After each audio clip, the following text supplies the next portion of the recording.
What?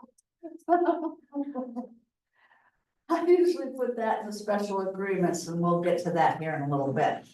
If it is a lengthy legal description, you can get a copy of the deed from the title company, and you can attach that to the contract as the legal description. If you are attaching one, mark box 12. If you will not, do not mark it, because it will come back to you to be corrected. Retainer fees. This could be a fee that you charge them up front to list their property. And then you have to decide will or will that not, that retainer fee be credited towards the full commission when the property sells? When is that retainer fee due and payable? Compensation. This is the total commission charged to the seller. Okay, so if the seller, Keller Williams is a full service company. So our standard commission for a residential property is 6%. If you're going to deviate that from that for any reason, you need to call me. Let me know what you're doing and why you're doing it. Otherwise, I'm going to be calling you. Okay. We normally charge a 6% for our full service. And then we usually give a portion of that or offer a portion of that to a co-op broker that brings a buyer to the table, okay? Since last year, this can be done several different ways. Maybe a seller only wants to pay a listing commission and they will address a buyer brokerage commission or compensation when an offer is made. And they may decide to pay whatever amount depending on what that offer is. All of that is perfectly legal, perfectly negotiable, okay? So, most normally you would, this is how I make out my contracts, is how you're looking at it. Does it change sometimes? Yes, if I get a seller that says, well, I'm not just gonna automatically offer a buyer compensation. I want them to ask for it and we'll see what the offer is and then I'll agree to whatever, okay? Line 40, unrepresented buyer.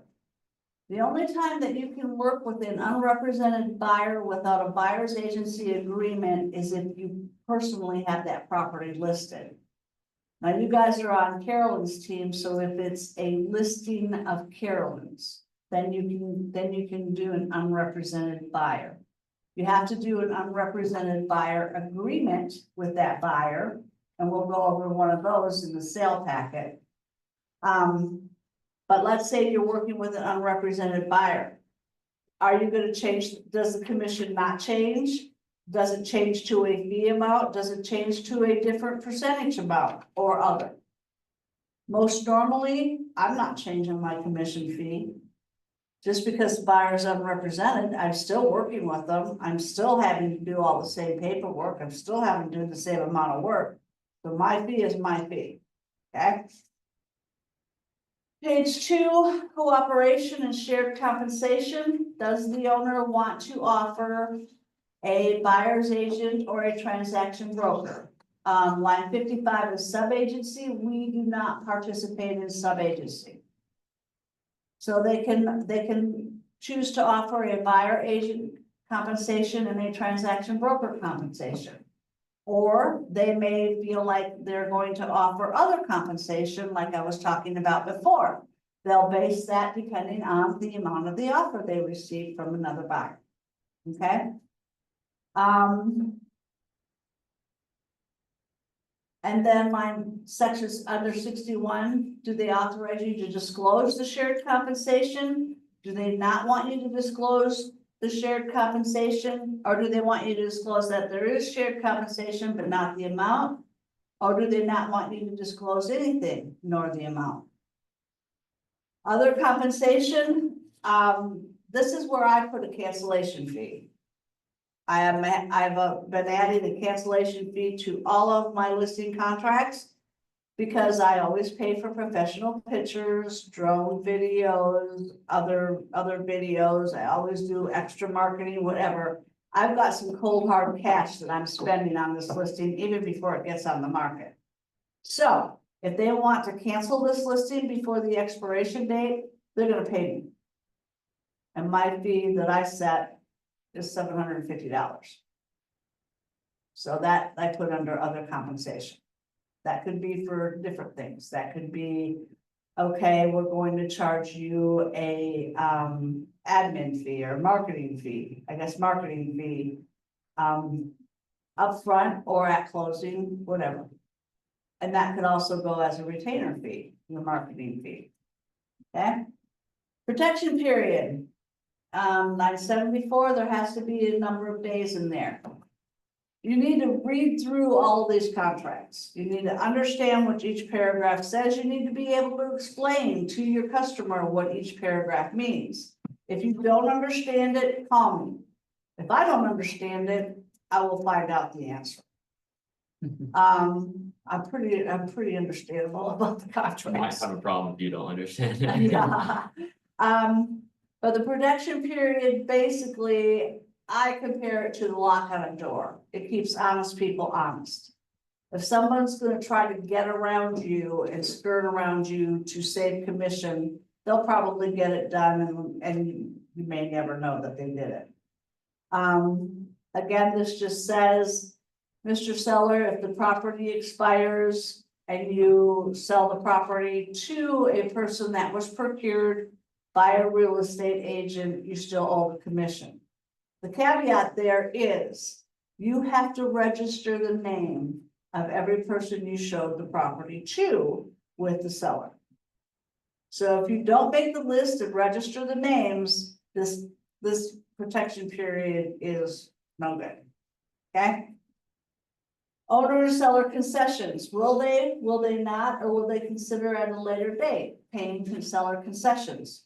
If they will, do they have an amount in mind? Warranty program, will they not, or will they consider at a later date offering a warranty program? I usually mark consider at a later date on both of those because they can be good negotiating tools. Page 3, motivating factors. Do they or do they not want you to disclose why they're selling their property? If they do not, then you just put do not, and NA should go on line 96. If they do want you to disclose why they're selling, then that reason should be filled in on line 96. And when someone calls and asks you, why are they selling the property? That's the only reason you should be disclosing. Offers. You should be disclosing the existence of offers on the property. Nobody wants to work on a property that they don't have a chance to buy. So you should be disclosing the existence of offers. You should not be disclosing the terms of those offers. That's why I have it made out the way I have it. Love letters. This is another form that you're going to need for your listing packet.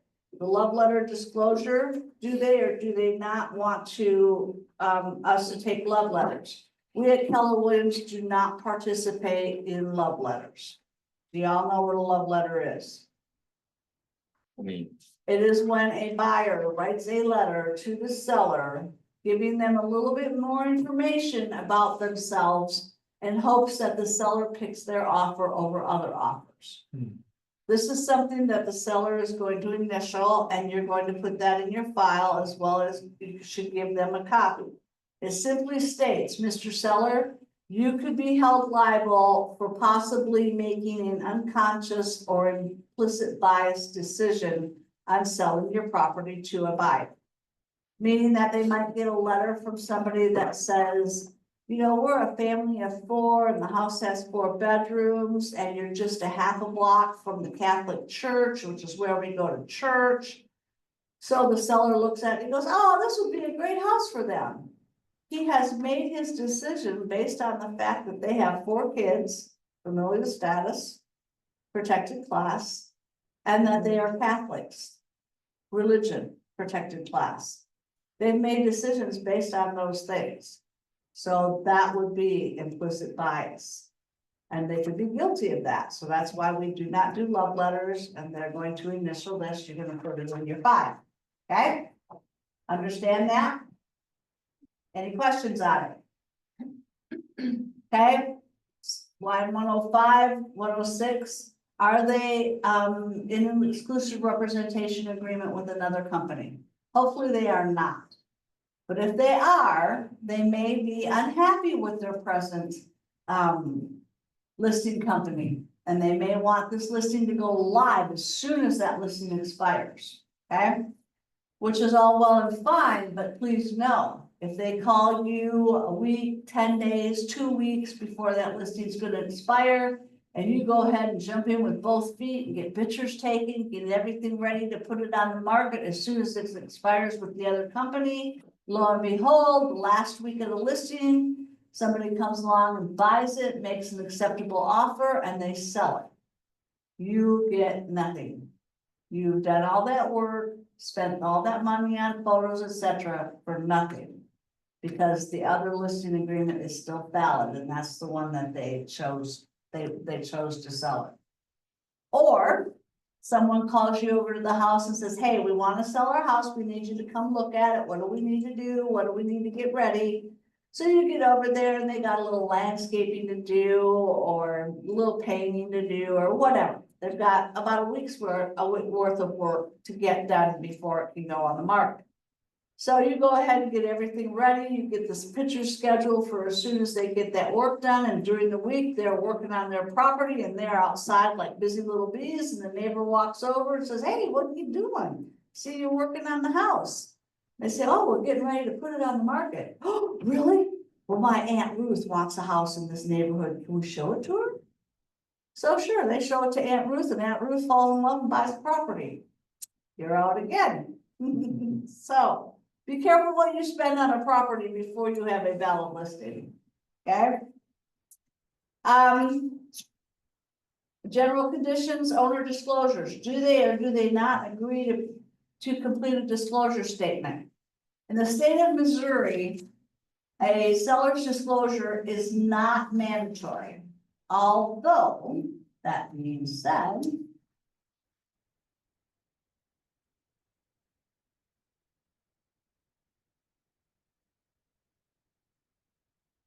on the first page of a seller's disclosure, there is a black box. And then that part, it says statutory disclosures. Statutory says state mandated, they want it. So is it required or is it not? I don't know. It's a gray area. Every seller should fill out a seller's disclosure statement.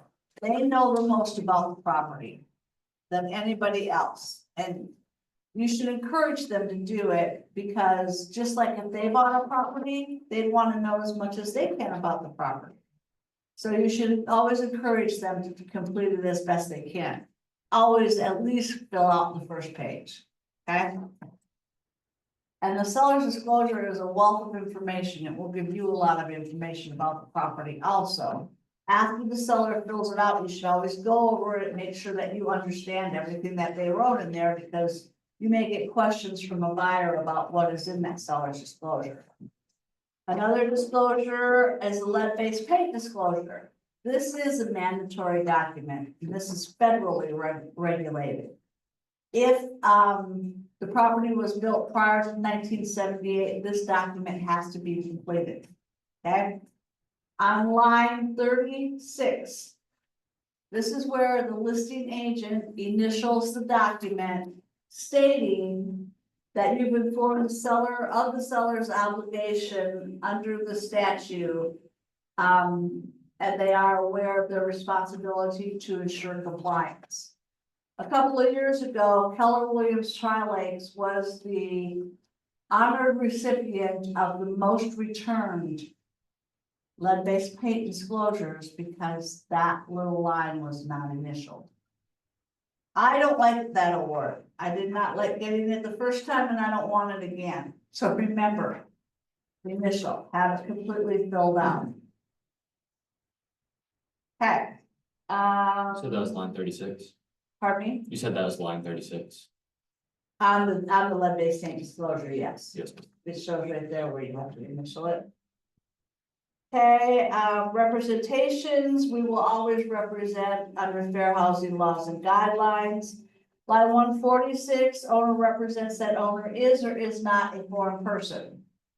If usually they're gonna be is not a foreign person, but if they are a foreign person, you mark is, and then you're probably gonna need to call the title company to see what you will need to do to get this property closed. The title company will need to know that they are a foreign person, because sometimes they have to keep out taxes or whatever.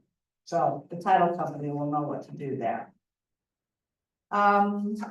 Next page, just read through it, title survey, taxes and assessments, MLS cooperation and lock boxes. We are a member of the Tri Lakes Board of Realtors. We do have an MLS. We, will abide by the MLS rules and regulations. Putting a lockbox on the property makes it way easier for people to show the property. As easy as we can make it to show the property, the quicker it will sell and the more that people will work on it. If it's difficult to show a property, they'll just go right by it. Advertising, you will do a certain amount of advertising and it will all be done within the fair housing guidelines. Inspection and access, the owner needs to know that he is authorizing the realtor, the cooperating realtor, the buyer, whomever, or a third party for the buyer, access to the property to do inspections. Section 8, line 219, recordings within the property. They can have their videos and their audios, but they need to know that they may be violating state, local, or federal laws. And they're releasing and identifying the realtor, its agents and employees from any of that liability. But there are, the buyer does expect a certain amount of privacy when they're looking at properties. So if they have a video running or an audio running, fine, they can have it, but they can't use it for anything. Meaning they can't call me to complain about what's on that video or what's on that audio. Nor can they post it on Facebook or any other social media site or anywhere else for that matter, okay? Legal and professional advice, default remedies, section 11, franchise disclosure, line 236, that should always be marked. We are a franchise. That franchise has no legal liability for what we do and say. Equal opportunity. Okay, then we start with section 13, brokerage relationships. We do practice designated agency, meaning that the broker designates agents to work on behalf of the seller or the buyer, or both for that matter. So in the case that you are on a team, all of your team members' names will go on line 260 and 261. Okay? I have to sign line 262, and my name should never be listed on these contracts, as I am the broker, and it's always understood that I am part of these contracts. So I'm going to 262, I need to sign that. All it has to be is a date, does not have to be timed. If you're using .loop, it will automatically date and time it. If you use a date stamp on DocuSign, it'll automatically date and time it, or you can type in a date for me. Make sure that date is before the date of the seller's signature. Okay? Yes, ma'am. That gets messed up more than you know. Okay, designated broker, do they agree to the conversion to dual agency? That's a yes or no question. I personally do not participate in dual agency. I only do buyer, seller, or transaction brokerage. And then the rest are designated agency conversions, and those should be marked yes. Line 314, licensee personal interest. If this seller is related to you or you are an owner of the property, you have to disclose that. So that should all be filled out appropriately. Special agreements. This is where I usually put the legal description if it's a lot and block. You can also use the property parcel number that you find on the county website. That can also identify the property you're selling. We should be identifying the property that we're selling because an owner could own multiple properties around the same location, but maybe they're only selling one of the lots. Or maybe they have 5 houses in a row and they're only selling one of the houses. Whatever the case may be, so we should be identifying that the particular property that we're going to sell in the special agreements. Signatures, line 329 are signatures, whether they be wet signature, fax signature, electronic signature, those are all considered original signature. You should always check box 329. By checking that box, the owner and the realtor are acknowledging and agreeing that any kind of directive from the owner can be acted on right away. So if they're laying on a beach down in Belize and decide that they don't want to come back to Branson, Missouri, they may send you a text and say, hey, we're not coming back. Reduce the price on my property by $100,000. We want it sold now. So you are authorized at that point to reduce the price of the property by $100,000. You will have to follow up with the necessary paperwork, but with that directive, keep that directive, print off that directive or save that directive and put it in your command file. You were authorized right there at that point to do that on the seller's behalf. Line 340 should always be Keller Williams Tri-Lakes. The rest below there should be your name, your email address, your title as salesperson, your signature and date. The owner, of course, is how they hold title. That's how their name should be typed in or presented on the contract, and that's how they should sign the contract. Email address, either put in an address or put in NA. Okay.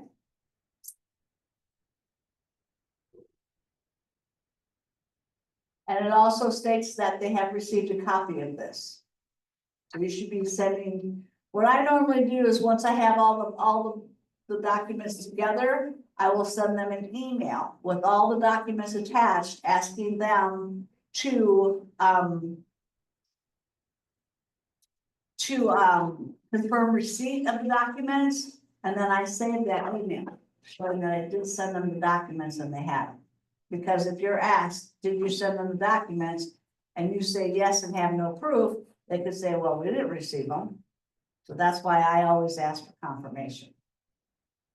The last 2 pages of the listing agreement, again, is all the different types of agency available to a consumer in the state of Missouri. Now, this is the 3rd time we've told them about it. Okay. Other documents that you're going to need for your listing. Oops.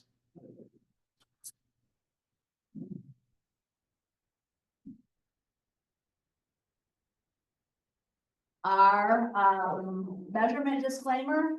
Oh, this document is a godsend. I love this document.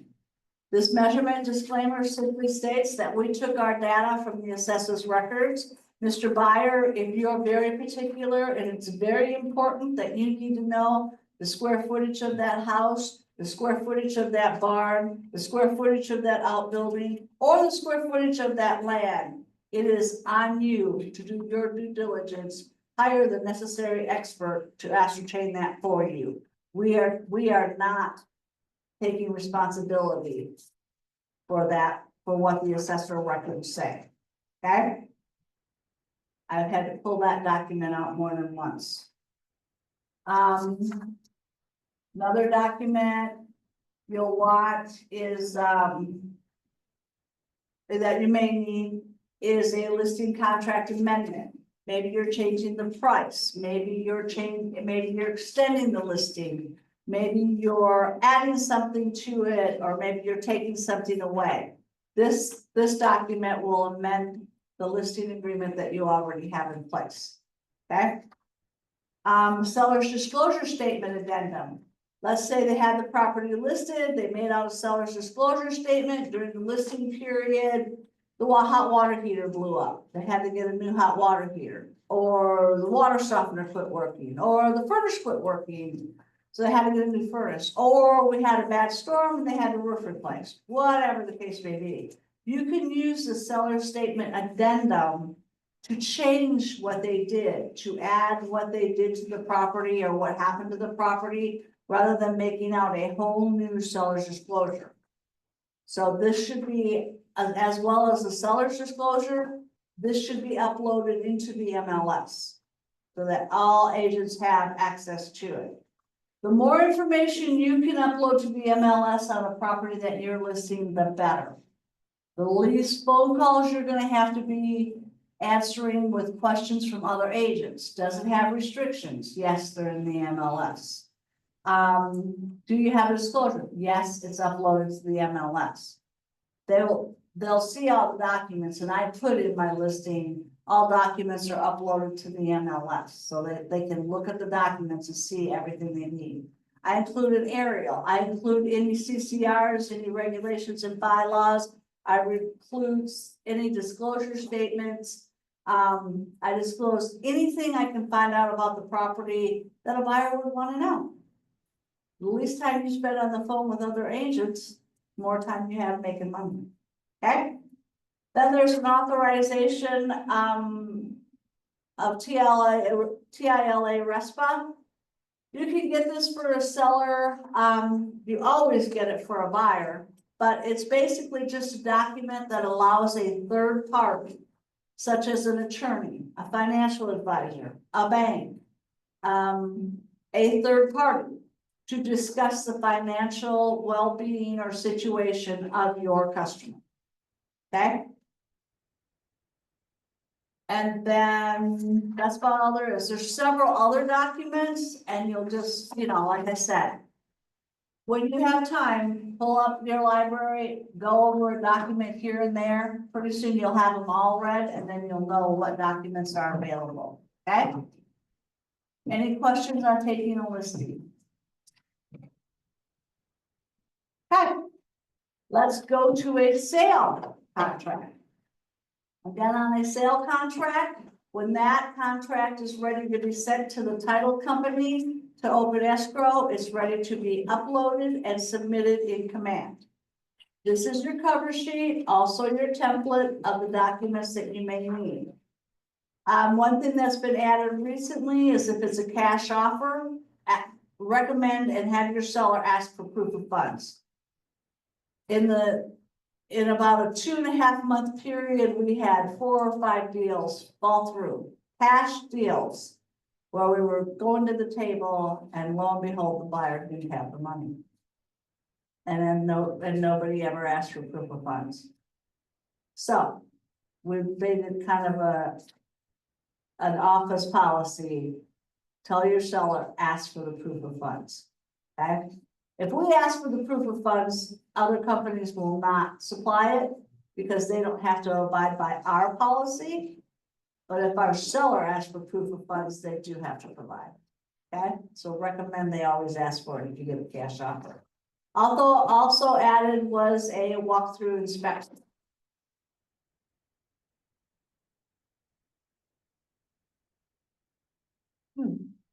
Guess I didn't add it on mine. Is it on yours? Yeah, you have highlighted. Okay, I didn't pick myself off one of those. Yeah, I walk through inspection just before closing. If you're working with a buyer, make sure you print off a walkthrough inspection and do a walkthrough inspection. If they don't want to do a walkthrough inspection, that's fine. There's a place on that document that states they don't want to do a walkthrough inspection. But either way, it should be verified if they did or did not do one.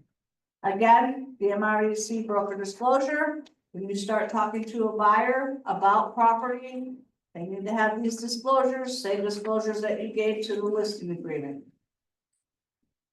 Different types of agencies available to them, and again, when I have them sign the buyer's disclosure, I have them initial one of those also, and I keep it in the command file as well as give them a copy. Buyer's exclusive agency contract, pretty much the same contract as when you're listing a property, except you're listing a buyer. Okay, otherwise it's really close to the same. In the compensation, section 2, compensation and shared compensation, a fee in the amount of, what are you charging that buyer to show him property? Whatever fee you put in that space is all you can collect. You cannot collect more. You can choose to take less, but you cannot collect more than what you put on this document. Okay?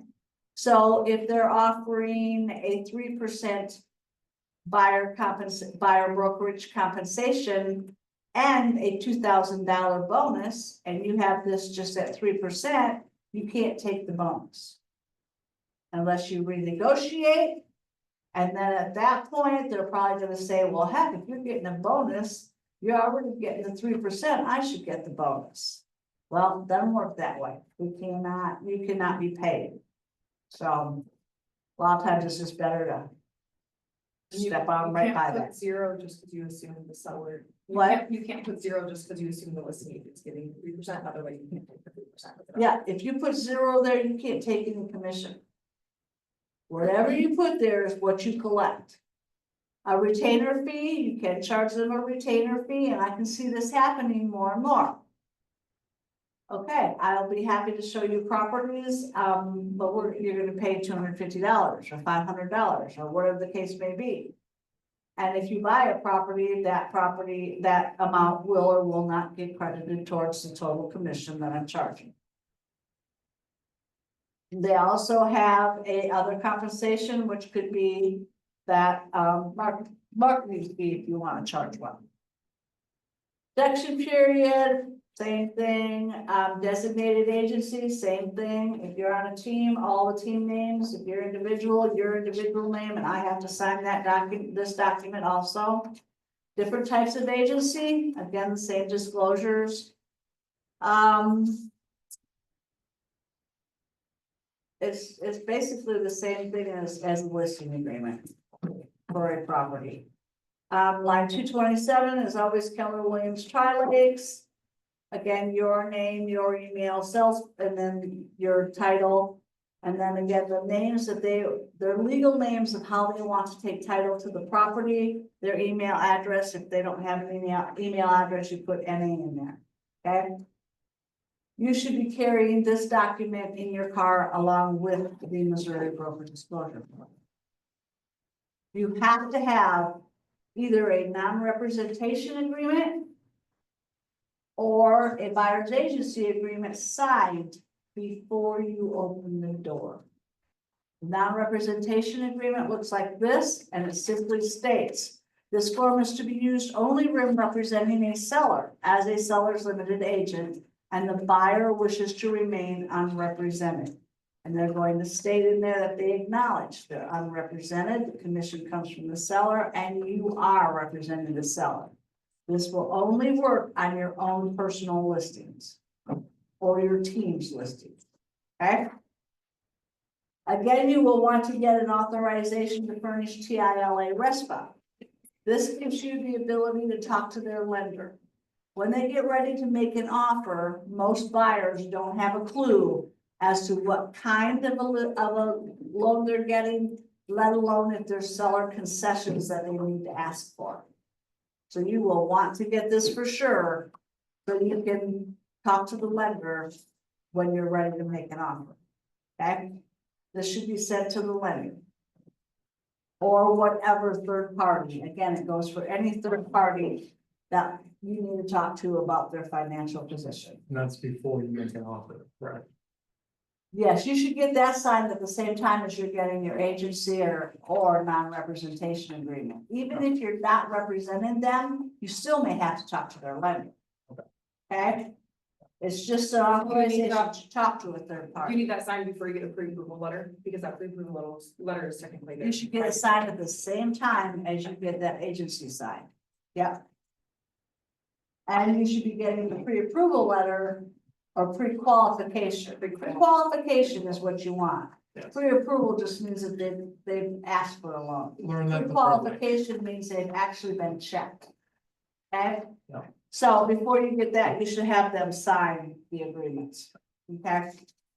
Okay.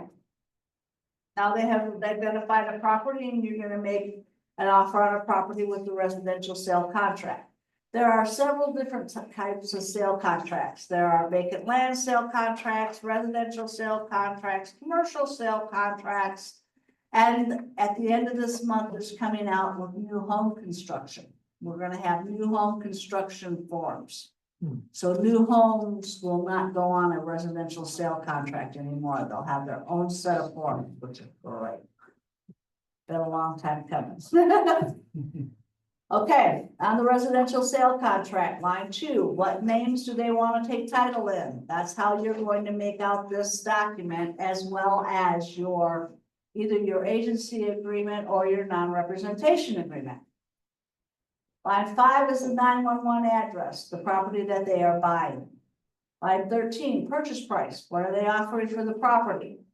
Line 14, seller concessions, if any. That's a lender question. We're offering $200,000 for the property. Do they need to ask for seller concessions? If so, how much is that? Okay. Earnest money. What earnest money can they put down at the time of making an offer? If they are putting down earnest money in line 16, who is that being delivered to? Normally, it's the title company that you're going to close the transaction at. Okay. And that needs to be delivered. The default is 5 days. If you write a contract on a Tuesday and the default is 5 days that the earnest money needs to be delivered, that's Wednesday, Thursday, Friday, Saturday, Sunday. That means the earnest money is due on Sunday. That means it's got to be there on Friday because title companies are not open on Saturday and Sunday. Come Monday, it's late and you're already in default. The seller can terminate the contract if the earnest money is not timely. Throughout the contract, I think there's 13 dates that you have to pay attention to. Make sure whatever the date is adjacent to, that is done by that date. It's everything that's behind Huh? you. I think it's everything that's behind you as well. Okay, it could be. But there's 13 different dates. If they're not met, you could cost your buyer the property. So make sure you pay attention to dates. Closing, where are you closing the property at and what location? In the case of title companies, most of the title companies have several different locations. Great American Title, they have one in Branson, Branson West, or Kimberly City, Branson, Nixa, Ozark, Springfield. So which location are you closing at? Month and date, put in the drop dead date. It has to be closed by whatever date. If that date is approaching and you know you're not going to make that date, do an amendment. Get an amendment done before the expiration to extend that date. All parties have to agree to that.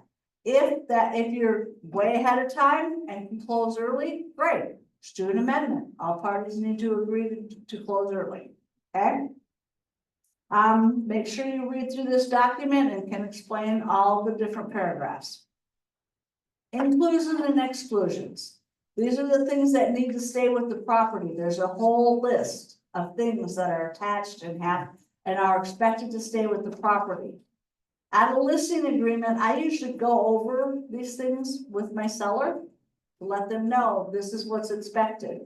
If you have any light fixtures, if you have anything here that you are in love with and want to take with you, get it gone before we start showing property. That personal property will mess up a deal quicker than anything. Okay, so make sure they're aware of that list. And then to avoid misunderstanding, list below what is included as this contract and not a seller's disclosure statement. MLS or other promotional material provides for what is included in the sale. So if you're going to list personal property, stove, refrigerator, freezer, John Deere tractor, Tiffany lamp over the pool table, whatever. Always at the end of that list, put at no additional value. It'll usually fly by the lender at no additional value because lenders are not in the business to loan money on personal property. They only loan on real estate. So if you put in at no additional value, it'll usually get by the lender. Excluded, let's say they said, no, we're not leaving that Tiffany lamp over the pool table. So, and it says that in the MLS, the buyer said that's fine, they can take the land. You would write that and exclude it. Okay? Sale appraisal and financing contingency. Is the sale contingent or not contingent on the successful sale and or closing of another property? If it is contingent on the sale of a property, you will use the contingency of the sale for buyer's property. This means the property is just being put on the market or has just been put on the market, is not under contract. It is not under contract yet, so you're waiting for a contract and a closing. When this contingency, which provides for a kickout. The kickout just means, okay, we'll take your offer contingent on the sale and closing of your property, but the seller can kick the buyer out at any time for any reason.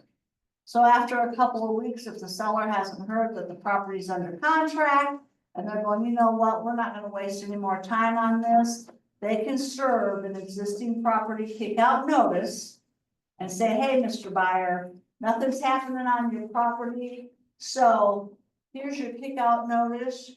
You can either make arrangements to move forward with closing on the property or kick out of the contract. If it provides for a kickout notice, when this property is marked in the MLS, it will be marked active with contingency. If there is no kickout notice and it's just contingent upon the closing of a property, that is pending, because the property is already under contract and there's no kickout notice within this document. Okay, so we're just waiting on the closing. Okay, they're two different things. So is it or is it not contingent on one of those things? Line 62, appraisal contingency. Even if they tell you, hey, this is a cash offer, we know it's a great deal, we are not going to have an appraisal, mark it anyway. Every buyer will have remorse. How long that remorse has or lasts is dependent on the buyer. But every buyer has a little buyer's remorse. So let's say the people go, oh, Deb, we know that's a great deal on that property. We're not worried about the value. They go home, they sleep on it a couple of nights, and Wednesday morning they get up and go, you know what? We maybe ought to have an appraisal just to be sure. So they can have an appraisal. So they order an appraisal, they get one done, and lo and behold, it comes back and it doesn't appraise for the purchase price. It's not an out because you did not mark that appraisal contingency. So who are they going to be mad at? It's always the agent's fault. Always. You're always going to get blamed for everything. So I mark it even though it gives them the right to have one. If they don't do it, it's just they've waived that right. But at least they have the right, and if they decide to do one, they have that out if it does not appraise. Next, page 3, financing contingency. Line 79, not contingent upon financing. That means they're paying cash. That means we want a proof of funds. Non-conventional, that means they're getting some type of a different loan rather than a conventional loan. You're probably going to be using a government loan rider or a seller financing rider. Government loan rider is the most normal. On this rider, it sets out the different types of government loans. So you'll need to fill out and pick whichever one is relevant. Again, lender question. What kind of a loan are they getting? Is it conventional? That's great. You don't need this rider. Then you will use option 3, line 84. Okay. But if it is a different type of government loan, you will need the rider. And then that will be option 2, non-conventional. On option 3, if you choose option 3, the loan contingency deadline, make sure that you're talking to the lender, how long do they need to approve that loan? Okay. I usually take that out to about 3 days before closing. So if it's a 45-day closing, then I usually take it out to about 42 days is when we'll have the loan contingency deadline. So make sure you're checking your calendar for all these dates. If you do check box 3, line 84, then you do have to complete lines 97 through 99. If you do not check box 3, you do not complete those lines.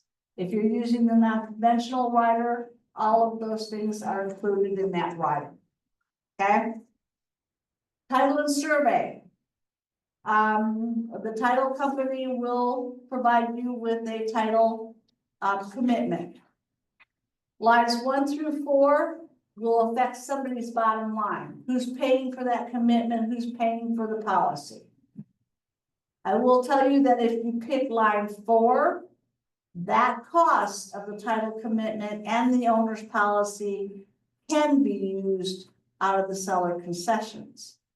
If you pick line 1 or 2 or 3, it will be an additional, not 3, buyer's paying, 1, 2, or 3, those will all be additional costs to the seller besides the concessions, okay?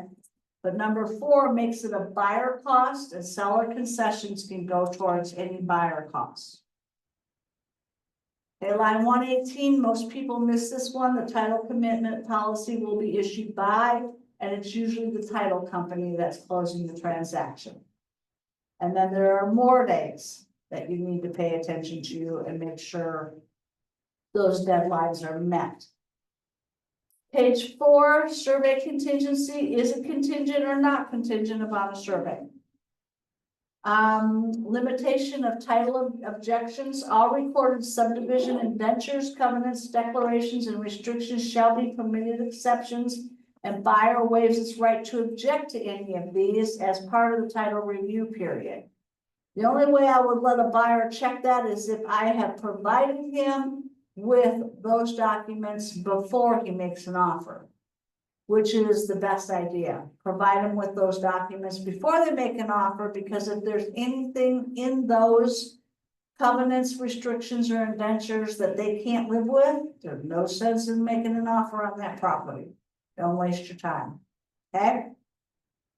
Inspections. The buyer has the right to do any inspection they deem necessary. They can hire a third party. They can do the inspection themselves. They also have a property data review period. Whatever day is, the default number is 5 if none stated. If they're not going to do a property data review period, insert NA, not applicable. But this is for data regarding the property, including to zoning regulations, municipality, taxes, school districts, square footage or improvements, subdivision documents, registered sex offenders. All of that really can be done ahead of time. So if they're really serious about that property, they need to do that due diligence before you make an offer, because those are all things that cannot be changed. Okay. Inspection reports, the buyer may hire it done or have someone else do it. Page 5, I usually say that we're going to have that done within 15 days. The default number is 10. A lot of times you can't get an inspection, an appointment made, get the inspection done, get the inspection report back, go over the report with the buyer within 10 days. Usually takes a little bit longer. So within 15 days, you have to get that all completed. Now, if the inspection report comes back and there's a specialist report needed, such as, let's just say the roof, the inspector called out the roof and he said it looks a little iffy. Probably should have an expert look at it. Well, let's say it's getting time to the end of that 15 days and we have to still call a roofer and get them out there to look at the roof. You can automatically kick in a notice of additional time for specialist report. You do not have to say what kind of report, and it could be multiple reports. It could be an HVAC, it could be a roof, it could be a electrical panel, it could be different things, and it could be all things. So then you can kick in an additional default is 5 days. I usually put 7 to get an expert out in those particular things to get a report before you have to submit your inspection notice, okay? Once you get the report done and you've gone over everything with the buyer and you have it all put together, you have to provide them with an inspection notice. The inspection notice specifically states what's gonna happen here, what they're asking for, maybe it's nothing. If it's nothing, you just mark everything's agreeable, we're all good, contingencies resolved. If there's things they want to ask for, like, okay, it needs a new roof. It's been decided that it has hail damage, wind damage, whatever, it needs a new roof. So we're asking for them to put a new roof on, whether that be through the insurance company or if they want to do it, okay? So then they have the option to respond to that. And they can say, yes, we will satisfy all the items. They could say, no, we won't satisfy everything, but we will do these things. Or they can say, nope, we're not doing nothing. You take it like it is. In the case of an inspection resolution period, it is a default number of 10 days to have the inspection resolved and a meeting of the minds. Meaning that you serve them the inspection notice, they will do their due diligence and get back to you. But at the end of 10 days, it needs to be resolved. So when I send an inspection notice, usually on the first line, I put seller response requested by, and I'll put a date like 6 days down the line. I'm just trying to make sure they don't hold on to this for 10 days or 9.5 days and then send it back with different options on it, and my buyer has no time to do their due diligence. Do they have to abide by that? No, but usually if it's a suggestion, they'll do it. In the case that they say, nope, I'm not gonna do anything, it then goes into capitulation. You know what capitulation means? Capitulation means surrender or give up. So if the seller says, nope, I'm not fixing anything, your 10-day resolution period automatically went down to 2. Now you have 2 days that either the buyer can capitulate or the seller can come back and capitulate. One of them's gonna need to say, nope, forget it, I'll take it like it is, or you know what, we thought about it, we'll replace the roof. Has to be done within 2 days, okay? Then you also have, let's say they don't agree to everything, so they will give you an inspection notice response. This can go on. I mean, you can have this many times. You can go through many different responses. That's why they're numbered. Anything on the final response and the contract dictates the terms of the contract. So if there's something on each one that's agreeable, it's always brought forward to the response, okay?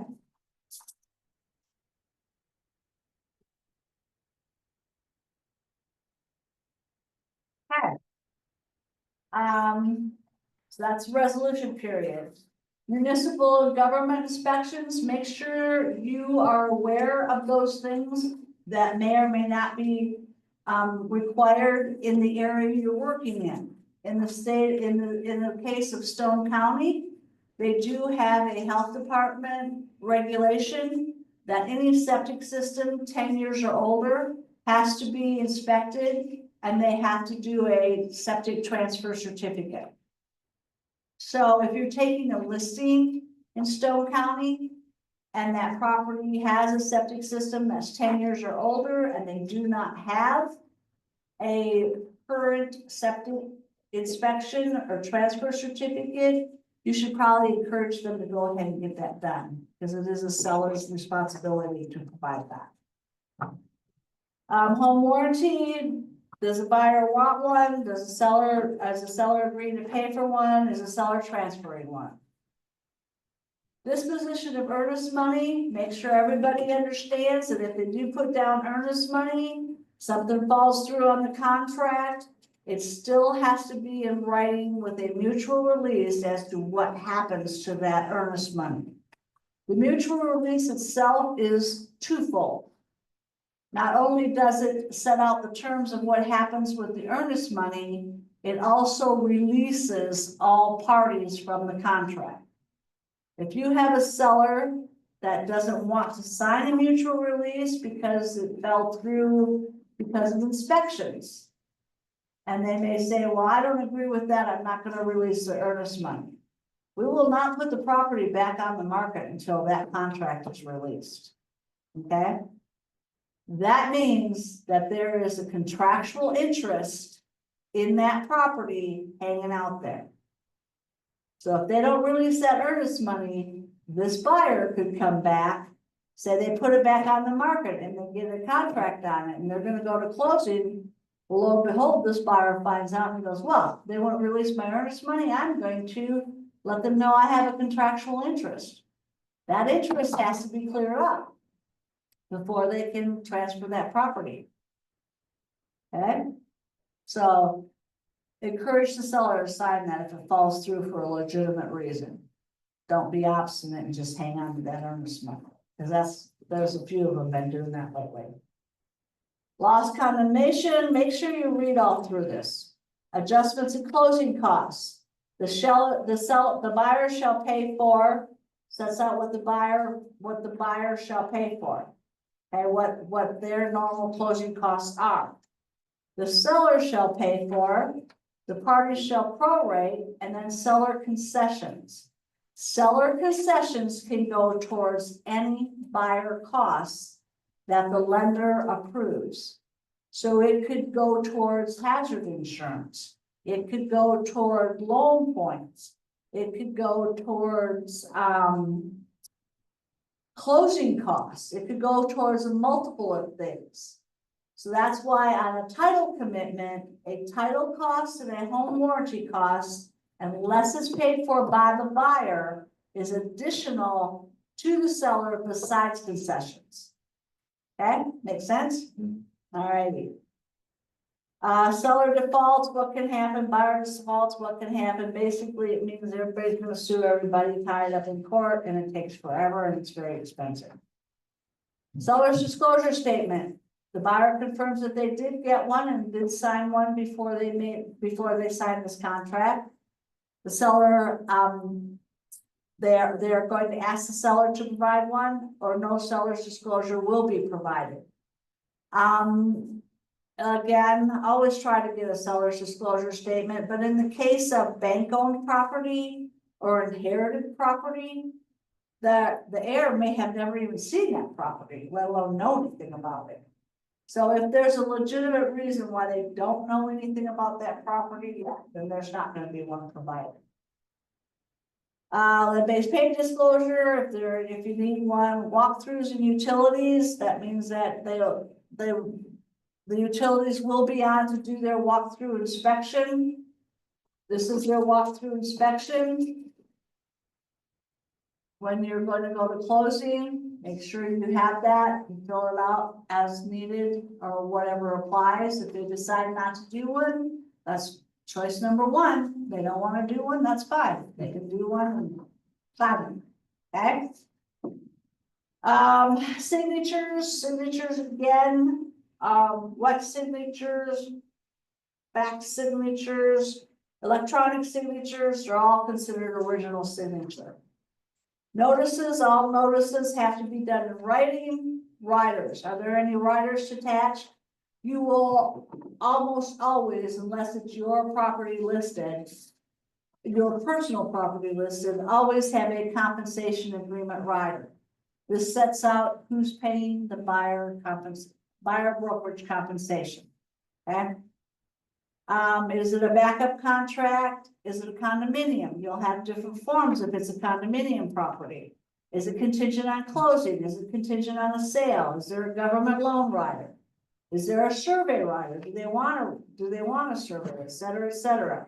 That all goes in that document and you need to mark it, add it in there. Okay. Special agreements. Is there anything that's not addressed in this document that would be a special agreement? That's where it needs to go in there. Again, if you have any personal interest, If you're the buyer or you're a member of the entity of the people of the entity buying the property, or it's an immediate family member, you have to disclose that. Section 24, source of the broker's compensation. Is it being paid by the seller, the buyer, or both? If you're also charging the buyer a marketing fee and they're paying that directly to you, then you would mark both. If you're asking the seller for the buyer brokerage compensation, but you're also charging the buyer a marketing fee, they're both paying. Okay. Line 452, the buyer is requesting the seller to pay the compensation, and then that's what you would use, again, you would attach the compensation rider. Brokerage relationships, are you a buyer's agent, a seller's agent, a dual agent, or a transaction broker? Whichever one applies, but you're always going to be a designated agent. Okay, so you're obviously working with the buyer, you will fill out the licensee assisting buyer side of this disclosure, just like it says there. That it is Keller Williams Trilakes, and that is our company license number. Then you will put your license number or your name and your license number on that other part. If you're selling a property that's listed by a different agent or company, I usually fill out the license assisting the seller. You can find out all that information in the MLS. If it has on there, it's a seller's agent, it's a seller's agent. If they have designated agent, then they're a seller's designated agent. So I always fill that out, or if they have transaction broker, then they're a transaction broker. I always fill that out. Again, all that information is in the MLS. The reason I fill that out is there's nobody hates paperwork more than me. I actually do not like paperwork, but it's a necessary evil. I have learned that in my 39 years of doing real estate, but I only want to touch it once. So I fill all that out to make sure it gets done and not missed and have to send it back to have it filled out. Okay. And you know, again, read through the rest of it. Line 532, acceptance deadline, you do have to have an expiration date. Time is of the essence, in performance of the parties. As used here, a day is defined as a 24-hour calendar day, 7 days a week, and we will go by central time. So weekends count. Even though they may not be banking days or title company days, they're days that count. Then of course, buyer's names, how they're taking title. And some of the other documents you're going to use with an offer, again, is the compensation agreement rider. The compensation payment. Is the selling broker offering a co-op compensation? Is the seller offering to pay the co-op compensation? You know, it makes a difference as to how you're going to fill that out. Normally you just ask for it, and if it needs to be counter offered, it can be counter offered. And in that section where it says on line 7 or line 11, the seller broker will pay a fee in the amount of either a flat fee or a percentage of the purchase price that cannot exceed what the amount is in your buyer's agency agreement. Okay. All righty. Let's say you present the offer and there is a counter offer. They don't like the price, they don't like the terms, whatever. They will do a counteroffer form. This counteroffer form again has a number and who presented it, the seller or the buyer. You may do this a couple of different times, but everything on the final counteroffer and the contract constitute the full contract. So if you get a counteroffer and part of the terms are agreeable, but you're going to counteroffer some of the other ones, you bring forward the ones that are agreeable and change the ones that are not. Okay? Buyer's inspection offer authorization. I usually only use this if the buyer is wanting me to set up the inspection. And it just states that the buyer is requesting that I set up the inspection for them. As is inspection rider, if they don't wanna do an inspection, then I do an as is. Or let's say the seller says the property's as is. Well, the buyer says, that's fine, I'll agree to an as is, but I still wanna have an inspection. So they can have that out. If that property entails more than what they wanna bite off. Okay, or they can just waive their opportunity to do an inspection and don't care about it, okay? And then sight unseen rider. If the buyer has not walked through that doorway and seen the property, use the sight unseen rider. Even if you have shown that property to their children, to their spouse, or no, not their spouse, to their children, to their friend, to another relative. If the actual buyer hasn't stepped through it, foot through it, the sight unseen rider will be needed. Okay? All right. That's all there is to it. You got any questions? That sight unseen count, if they did like a virtual tour. Yep. they might If do. they have not walked through the store, No. Sense. that's. Physically walk through the door. Any questions? Sure, I'm gonna have some once I start reading. Right, you get a lot of information in a short period of time, so yes. And you know, a lot of people will save these documents that you have and use them as a template for a while, until they get used to filling out forms. I think that's what I'm gonna, for sure. Most people do, they keep it on their computer, and if you want, I can email those to you, so you have them on your computer. Yeah, honestly, if you could, Okay, could I, or you want me just to email you asking for? yeah, email me asking for them, that way I'll give them to you, Yes, because ma'am. otherwise I may forget. Most likely I will forget. Okay, Thank hi you. Kim. If she's still there. Okay, I don't know how to get out of these. End.